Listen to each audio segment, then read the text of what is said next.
प्यारे छात्रों, वीडियो के शुरुआत में ही आप लोगों को मैं बराबर स्टार्ट करने के पहले आशीर्वाद देता हूं। तो बहुत बहुत आपको आशीर्वाद है और आने वाले तमाम परीक्षाओं के लिए आपकी सफलता के लिए शुभकामना भी मैं इस नवरात्र के अवसर पर दे रहा हूँ। माँ दुर्गा आप लोगों को शक्तिमान बनाए, जिससे कि आप अच्छी से अच्छी सफलता प्राप्त करें। इधर मैं पिछले करीब 1-2 महीने से जो वीडियोस आपके लिए दे रहा था वो सारी की सारी ऑर्गेनिक केमिस्ट्री में दे रहा था, लेकिन अब मैं कुछ दिनों के लिए कुछ फंडामेंटल आपको आ भी गया है। अब मैं इनऑर्गेनिक केमिस्ट्री में एटॉमिक स्ट्रक्चर की बात आपके साथ करूंगा और उसके बाद फिर केमिकल बॉन्डिंग की, क्योंकि ये 2 चैप्टर ऐसे हैं जिनका यूज आप इनऑर्गेनिक, ऑर्गेनिक या फिजिकल में कह के इसको बांधा नहीं जा सकता है, क्योंकि सभी में इसका यूज है। तो ठीक है, आज हम इसी की शुरुआत आपके साथ कर रहे हैं। हाई स्कूल में आपने पढ़ा ही है कि एटम जो है वो अभी ये धारणा डाल्टन की ख़त्म हो चुकी है कि एटम हमारा जो है वो डिविजिबल नहीं हो सकता है। अब इट इज़ प्रूव्ड कि वो डिवीजन उसके हो सकते हैं, विभाज्य है, और उसमें इलेक्ट्रॉन, प्रोटॉन, न्यूट्रॉन, इन सब की प्रॉपर्टी भी आपने हाई स्कूल में पढ़ी है। I am not repeat here, आपको आता ही है, ऐसा मान के हम चल रहे हैं। मॉडर्न कॉन्सेप्ट जिसमें कि रदरफोर्ड की ऑर्बिट ने स्थान ले लिया ऑर्बिटल ने। तो ऑर्बिटल कॉन्सेप्ट कहाँ से आया और उसके पीछे क्या आधार है, क्या बेसिक्स हैं, उसकी मैं शुरुआत आपके साथ कर रहा हूँ। और उसमें एक कॉन्सेप्ट आपके साथ आज मैं बता रहा हूँ आपको, वो है ड्वेल नेचर, है ना, dual nature of atom. Dual और टू डिफरेंट, ये 2 शब्द हैं। टू डिफरेंट का अर्थ होता है कि 2 प्रॉपर्टी जो हैं अलग अलग हैं, अलग अलग समय पे वो शो कर रहा है, तब तो उसे हम कहेंगे टू डिफरेंट। लेकिन जब 2 प्रॉपर्टी एक ही साथ शो हो तो उस नेचर को हम कहते हैं क्या? ड्वेल। ड्वेल और टू डिफरेंट में अंतर है। ड्वेल मीन्स कि दोनों प्रॉपर्टी उसकी एक ही साथ शो हो रही हैं, और उसके लिए जो कॉन्सेप्ट दिया वो फ्रेंच साइंटिस्ट 1924 में डी ब्रॉगली है। It is very important concept, de Broglie's concept. Direct indirect इससे क्वेश्चंस आपके लिए आएंगे। इन्होंने क्या कहा? इन्होंने कहा कि कोई भी मैटर हो उसके अंदर 2 प्रॉपर्टी एक साथ शो होती है। कौन कौन प्रॉपर्टी, कौन कौन वो 2 प्रॉपर्टी है? एक तो है वेव नेचर, वेव नेचर, एक वेव नेचर है, और उसी के साथ साथ दूसरा जो प्रॉपर्टी है वो है पार्टिकल नेचर। ये दोनों प्रॉपर्टी एक ही साथ शो होती है, और इसके लिए उन्होंने एक इक्वेशन दिया। और वो इक्वेशन कौन सा इक्वेशन है? इक्वेशन है लैम्डा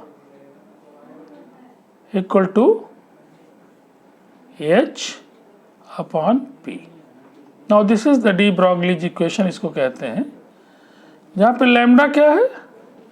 लैम्डा वेव करेक्टर को शो कर रहा है, क्योंकि लैम्डा जो है वो क्या है? वेव लेंथ है।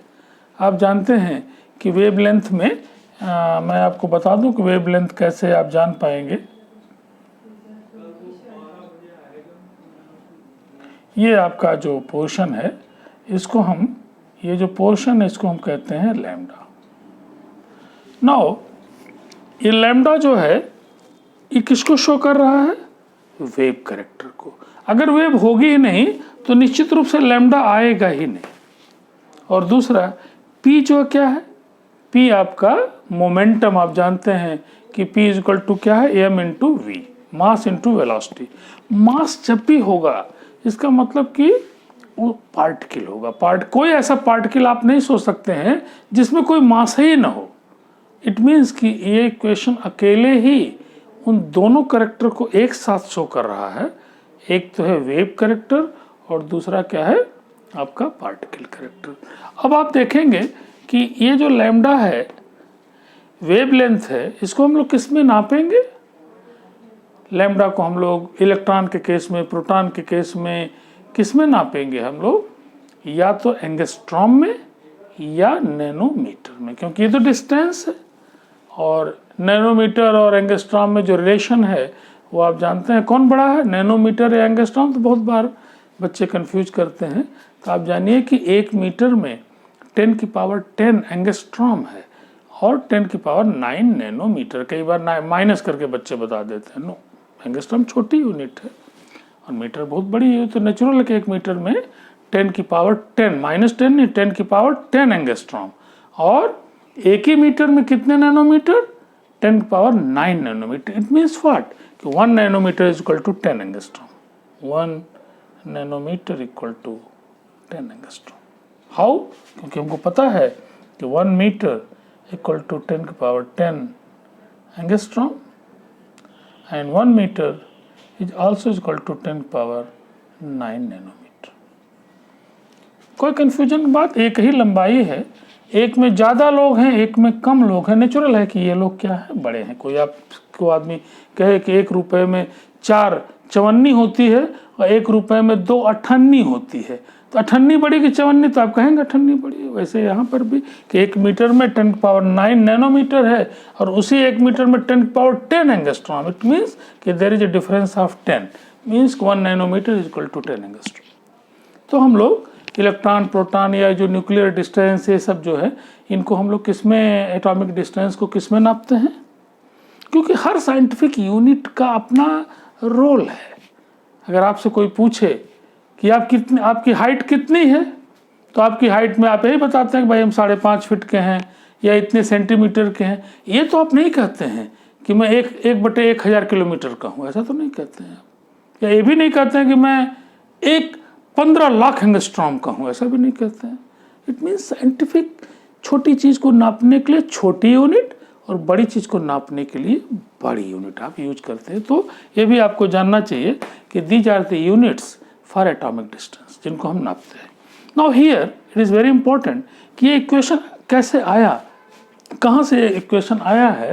तो हम लोग बता सकते हैं कि ये इक्वेशन कहाँ से आया है। उसके लिए 2 इक्वेशन है, एक आइंस्टीन का इक्वेशन और दूसरा जो है प्लैंक का इक्वेशन है। और दोनों को जब कंबाइन करेंगे आप, तो आप देखेंगे इस तरह का इक्वेशन आपको मिलेगा। वो मैं आपको दिखा रहा हूँ।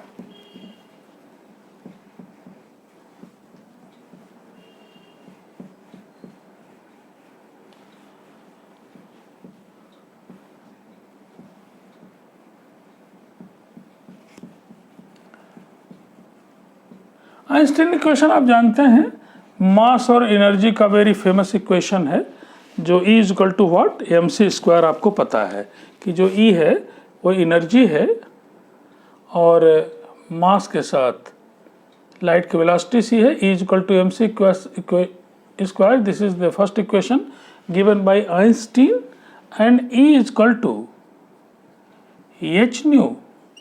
Already we know this is called Planck's equation, and this h is what? H is the Planck constant and mu is the frequency. So here if you just equate these 2 equations, then what you get? You get mc² is equal to h nu, and we already know कि nu is equal to what? c upon lambda. Then just you transfer here, mc² is equal to h c upon lambda, and c is cancelled by this, and mc is what? Electron का मान लीजिए मास है और c is the what? Velocity.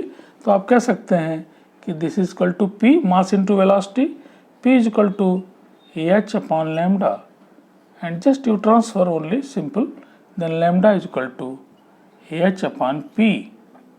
Now this is called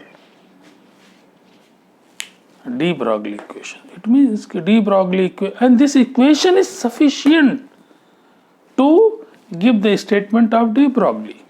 de Broglie ने कहा कि कोई भी मैटर एक साथ दोनों ही प्रॉपर्टी शो करेगा, वेव करेक्टर और पार्टिकल करेक्टर। आप देखिए कि इस इक्वेशन में लैम्डा इज हियर।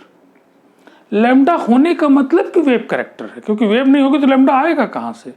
अगर बांस है तभी बांसुरी बजेगी, सीधी सी बात है। और पी का मतलब है क्या? It is a particle character. तो न्यूमेरिकल तो इज वेरी इजी। एच आपको पता है, एच आपको दिया रहेगा 6.6 × 10⁻30 जूल कुछ दिया रहेगा आपको। लैम्डा अगर आपको निकालना तो आप निकाल सकते हैं। आपको अगर v निकालना है तो p = mv करके आप निकाल सकते हैं किसी पार्टिकल के लिए। तो just a transfer of high school mathematics, it is calculation simply and you can get the answer, there is no problem. Now here these two characters are shown by some example. I will give you that example कि जो particle character है ये आप देख सकते हैं light के case में। आप देखिए लाइट के पास दोनों करेक्टर कौन कौन शो करेगा कि जो वेव करेक्टर है वो क्या बता रहा है, किसको किससे आप शो कर सकते हैं? Wave character. इंटरफेरेंस में भी वेव है आपका। यहाँ पे वेव करेक्टर के लिए डायफ्रैक्शन ऑफ लाइट है ना। डायफ्रैक्शन ऑफ लाइट जो है वो वेव करेक्टर को शो करता है।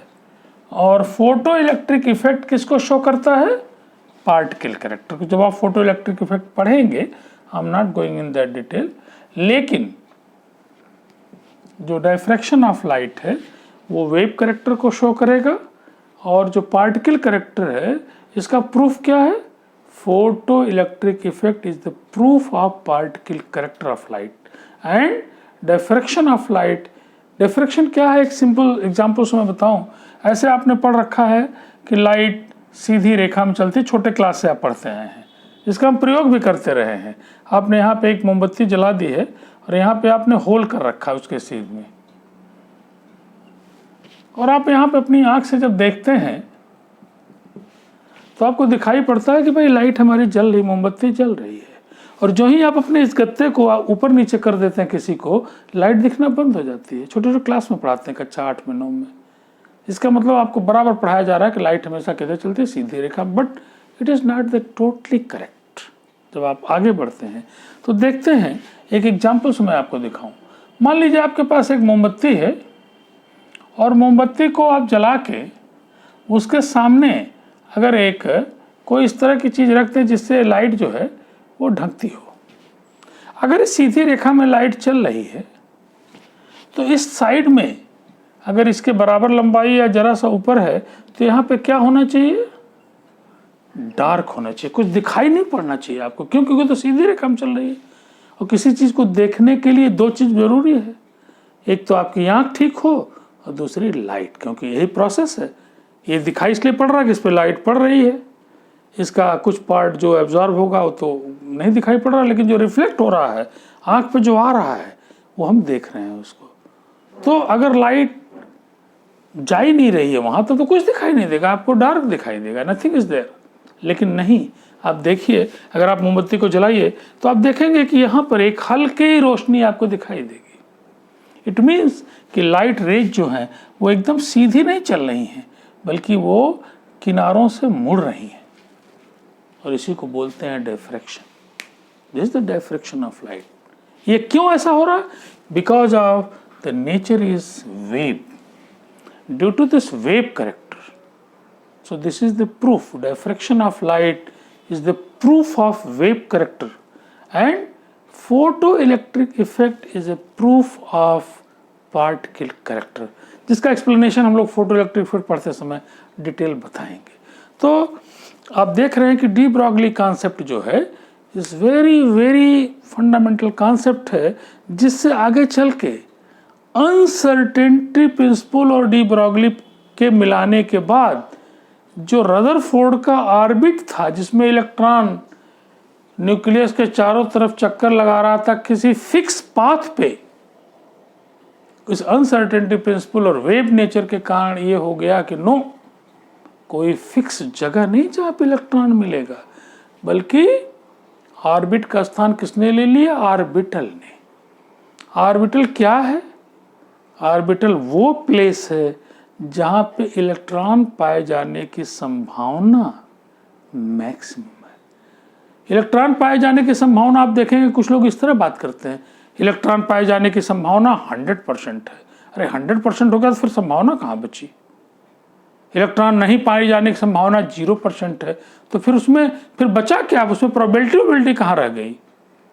तो कई बार ऑब्जेक्टिव क्वेश्चंस में भी पूछ देते हैं बनाने वाले क्वेश्चन कि कितने परसेंट, हालांकि क्वेश्चन रॉन्ग है वो, इलेक्ट्रॉन पाए जाने की संभावना कितनी होगी ये कैसे कोई बताएगा? लेकिन बहुत सारी गाइड्स में सब लिखते रहते हैं 90 to 95%, but this is not correct I think. लेकिन हम केवल इतना कर सकते हैं कि मैक्सिमम इलेक्ट्रॉन के पाए जाने की जो संभावना है, जो स्पेस है, उसका नाम है ऑर्बिटल।